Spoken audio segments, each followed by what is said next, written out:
కరీంనగర్ జిల్లా కొండగట్టు ఆంజనేయ స్వామివారి జయంతి ఉత్సవాలు ఘనంగా జరుగుతున్నాయి.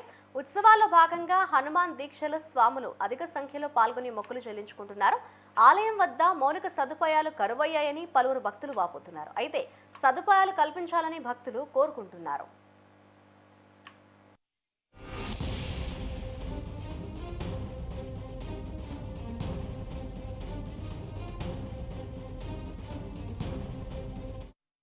గ్రామం అండి. ఇక్కడ నుంచి కొండగట్టు ఆంజనేయ దర్శనం కోసం వచ్చినాము. కానీ ఇక్కడికి వస్తే కనీస మౌలిక సౌకర్యాలు చాలా ఇబ్బందిగా ఉన్నాయి. గత కొన్ని సంవత్సరాల నుంచి ఇక్కడికి వస్తున్నాం. కానీ కొండగట్టు రాజకీయ నాయకులు పేపర్లలో టీవీలలో డెవలప్ చేస్తామని చెప్పే తప్ప ఇక్కడ ఏ విధమైన అభివృద్ధి కనబడడం లేదు.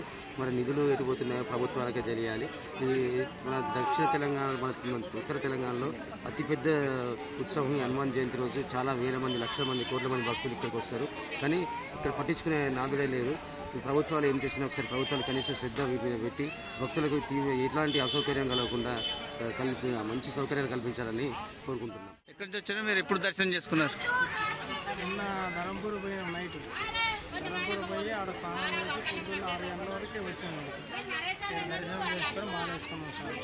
అంతా మంచిగా జరిగింది. దర్శనం మంచిగా అయింది. వాటర్ సౌకర్యం ఇట్లా ఉన్నదా? వాటర్ సౌకర్యం మంచిగా లేవంట కదా వాటర్ సౌకర్యం. ఆంజనేయ స్వామి దేవతాభ్యో నమః. హరిమర్కర్మక్కడాయ నమః.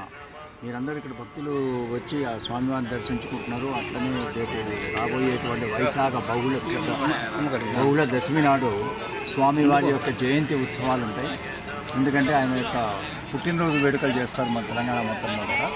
అటువంటి వైశాఖ మాసంలో ఇక్కడికి వచ్చిన భక్తులు చాలా వరకు కొన్ని సౌకర్యాలు ఇంకా పెంచితే బాగుంది అనుకుంటున్నారు. ఎందుకంటే మనం చాలా దూరం నుంచి వస్తాము. వచ్చినప్పుడు ఈ కార్యక్రమాలకు సంబంధించిన విషయాల్లో కొద్ది గవర్నమెంట్ వాళ్ళు ఇంకొద్దిగా బాగా చేస్తే మనం కూడా మంచిగా ఉంటాం. అయితే ఆ స్వామివారి యొక్క మనము ముఖ్యంగా ఇక్కడికి వచ్చేది ఏంటంటే స్వామివారి యొక్క భక్తితో వస్తాం కాబట్టి స్వామివారిని ప్రార్థించుకోవటం, స్వామివారి యొక్క ఆశీస్సులు తీసుకోవడమే ముఖ్యమని అనుకుంటాం. మనం ఇక్కడ ఉండటానికో ఏదో మనం ఇక్కడ కాపురాలు చేయడానికో రాము. కాకపోతే ఏంటంటే వచ్చిన భక్తులు నిశ్చలమైన మనసుతో శాంతంగా ఆ స్వామివారి దర్శనం చేసుకునే విధంగా ఏర్పాటు చేస్తే బాగుంటుందని. అంటే ముఖ్యంగా ఏం కావాలని కోరుకుంటున్నారు ఇక్కడ? ముఖ్యంగా ఏంటంటే ఇప్పుడు క్యూ లైన్ మెయింటెనెన్స్ ఒకటి బాగా ఉండాలి. తర్వాత అదేవిధంగా దూరం నుంచి వచ్చే వాళ్లకు ఇప్పుడు టీటీడీ దేవస్థానం వాళ్ళు కానీ, మన యాదగిరిగుట్ట వాళ్ళు కానీ, లేదా ఎన్విరాన్మెంట్ డిపార్ట్మెంట్ వాళ్ళు కానీ ఇక్కడ వసతి గృహాలు కట్టి వాళ్లకు టెంపరీగాన ఒక 2-3 గంటలు, 5-6 గంటలు భక్తులు ఉండే విధంగా కూడా వసతి గృహాలను కానీ ఏర్పాటు చేస్తే అది చాలా బాగుంటుంది.